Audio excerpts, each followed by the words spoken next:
నమస్కారం. Welcome to our channel. మన ఏపీలో ఉన్న రైతన్నలకు ఏపీ రాష్ట్ర ప్రభుత్వం మరొక అదిరిపోయే శుభార్తను అయితే తీసుకొచ్చిందండి. ఎవరైతే రాష్ట్ర వ్యాప్తంగా అర్హత కలిగినటువంటి రైతులు ఉన్నారో వారందరికీ కూడా మనకు డబ్బులు అయితే వేయబోతుంది 15,000 రూపాయలు.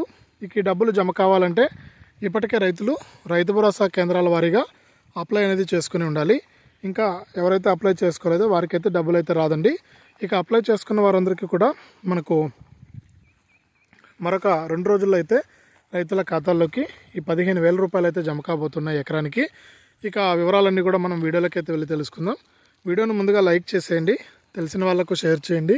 ఇలాంటి మరెన్నో వీడియోల కోసం ఇప్పుడే మన ఛానల్ని సబ్స్క్రైబ్ చేసుకుని పక్కనే వచ్చే గంట పైన కూడా నొక్కండి.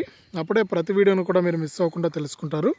ఇక మనం వివరాల్లోకి వెళ్తే మన ఆంధ్రప్రదేశ్ రాష్ట్ర వ్యాప్తంగా ఎవరైతే అర్హత కలిగినటువంటి రైతులు ఉన్నారో వారందరికీ కూడా మనకు ఏపీ రాష్ట్ర ప్రభుత్వం ఎన్నో పథకాలను అయితే అమలు చేస్తుందండి. ఇక ఇప్పటి వరకు చూసుకుంటే రాష్ట్ర వ్యాప్తంగా రైతు భరోసా, పీఎం కిసాన్ అనే పథకాల ద్వారా ఆర్థిక సాయం అయితే చేసింది.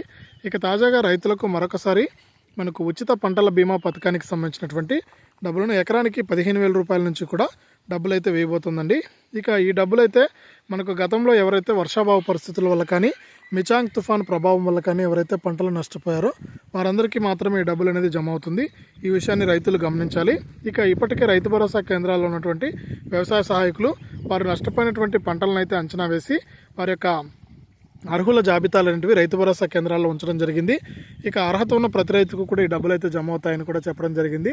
ఇక మరొక 2 రోజుల్లో మన ఏపీ సీఎం జగన్మోహన్ రెడ్డి గారు ఈ ఉచిత పంటల బీమా పథకానికి సంబంధించి డబ్బులు అయితే వేయబోతున్నారు. ఇక అర్హుల లిస్టులో మీ పేరుందో లేదో తెలుసుకోవడానికి మీరు నేరుగా మీ యొక్క రైతు భరోసా కేంద్రానికి వెళ్ళి మీరు తెలుసుకోవచ్చండి. ఇక రైతు భరోసా కేంద్రాల్లో మీ పేరు కనుక ఉంటే ఖచ్చితంగా మీకు ఉచిత పంటల బీమా పథకానికి సంబంధించి 15,000 రూపాయలను అయితే జమ చేస్తుంది మన ఆంధ్రప్రదేశ్ రాష్ట్ర ప్రభుత్వం. ఇది సమాచారం. వీడియోను లైక్ చేయండి, షేర్ చేయండి. మన ఛానల్ని ఇప్పుడే సబ్స్క్రైబ్ చేసుకోండి.